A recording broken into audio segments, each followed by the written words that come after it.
ব্লেন্ডারের ভিতরে দুটো কলা আর একটা ডিম দিয়ে একদম অবিশ্বাস্য একটা নাস্তা রেসিপি আজ আপনাদের সাথে শেয়ার করব। মাত্র 2 মিনিটের মধ্যে এই নাস্তা রেসিপিটা আজ আমি বানিয়ে নিয়েছি।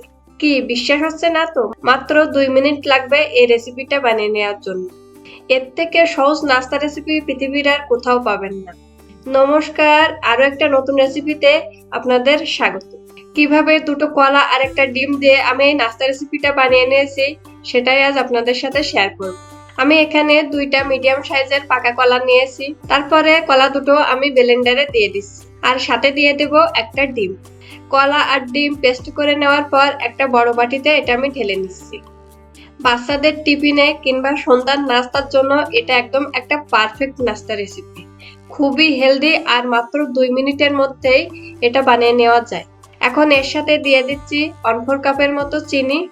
চিনির পরিমাণটা এখানে আপনারা যতটা মিষ্টি পছন্দ করেন সেই হিসাবে দিয়ে নিতে পারেন। দিয়ে দিচ্ছি 1/4 কাপের মতো লিকুইড দুধ। তবে লিকুইড দুধের পরিবর্তে এখানে কিন্তু গুঁড়ো দুধও ইউজ করা যায়। এবার দিয়ে দিচ্ছি 1/4 কাপের মতো আটা আর সামান্য লবণ। এবার সবকিছু একসাথে ভালো করে মিশিয়ে নিচ্ছি।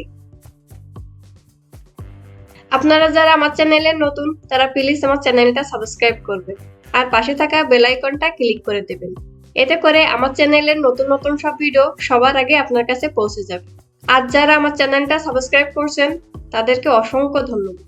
এবার একটা কড়াইতে দিয়ে দিচ্ছি সামান্য পরিমাণে তেল। তারপর তেলটা হালকা একটু গরম হয়ে আসলে এবার এই ব্যাটারটা আমি ঢেলে দিচ্ছি। গ্যাসের আঁচটা প্রথমে মিডিয়াম টু লোতে রাখবেন। তারপর এই ব্যাটারটা দেওয়ার পর গ্যাসের আঁচটা একদম লোতে রেখে দিবেন। গ্যাসের আঁচটা বেশি থাকলে নিচের থেকে পুড়ে যাওয়ার সম্ভাবনা থাকে আর ভিতরেও কিন্তু কাঁচা থেকে যায়।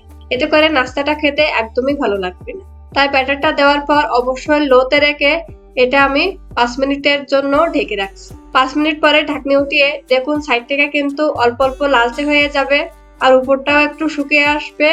তখন এটা আমি আস্তে করে উল্টে দিচ্ছি।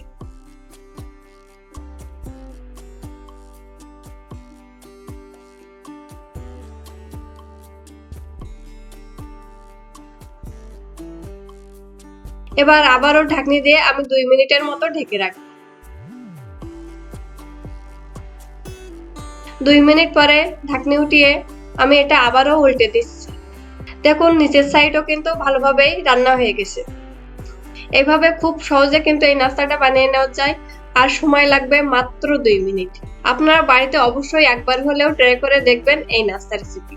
আশা করি ভালো লাগবে। ভিডিওটা ভালো লাগলে লাইক কমেন্ট শেয়ার করার অনুরোধ রইল। নিত্য নতুন রেসিপি পেতে আমার পাশে থাকার অনুরোধ রইল। ভালো থাকবেন, সুস্থ থাকবেন। ধন্যবাদ সবাইকে।